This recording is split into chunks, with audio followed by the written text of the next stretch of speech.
Ceylon, after the loss against Actonians 2 weeks ago, what a perfect remedy for that today. That was a brilliant win, wasn't it? Yeah, it was, and it was really fun as well. I think we put in a really hard-working team performance. I think I think the first 45 minutes was probably some of the best football we've played.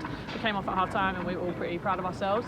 And then the second half was a different kind of game, but we did the job and we got those 2 goals, and yeah, then we just made the right decisions in getting the ball out and soaked up the pressure. So yeah, really happy. The first 15 minutes of the second half looked like you really had to dig in quite a lot, because Ebbsfleet just upped the tempo a little bit, so you guys were really switched on defensively, weren't you?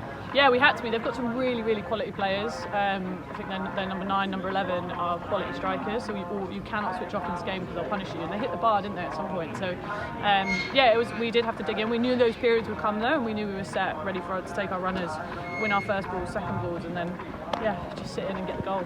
The strength and depth on display today as well. We've got some new players join the team the last 2 weeks. Yeah. That strength and depth, like Beth, for example, Olga coming on, Sian as well.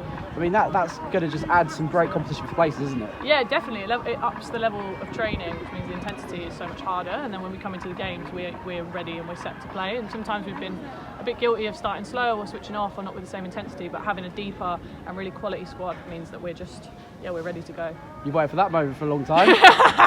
Very long time. Let's talk us through it then. Have you ever struck a ball that sweetly in your life? No, probably not. I haven't scored a goal in a competitive match for... I actually couldn't tell you. Probably when I left university, so about 6 years ago.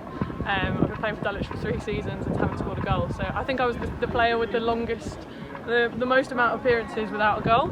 And it's a good feeling to end that today. It's a lovely feeling. And the celebration as well to match was a pretty special one for you. You'll remember that for a long time. I will. I can't wait to watch it back. I need the video now. Let me see it and let me clip it up.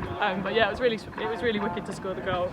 And then Becca as well, a wonderful chance. And they had more and more chances, but it just takes the pressure off when it's not 1-0. So I was really grateful for those goals. I want to mention Becca as well, because she's worked really hard without reward for the last few weeks, but today she made some clever runs, and that was a just reward her goal, wasn't it? Yeah, and Soph and Becca have been working really, really hard in training and doing extra sessions to really work on their finishing, and it really paid off today. You could see the chemistry between them two was really back and firing. And again, similar to the Fulham game, beating a side around us, they've got aspirations like we do of progressing out of this league, to beat a side of their pedigree gives us good confidence, doesn't it? Yeah, definitely. It's the boost that we all needed, I think, at this point in the season. And we've still got a lot of games to go in the league. We're now, progressing through the cup, and there's lots to be positive about.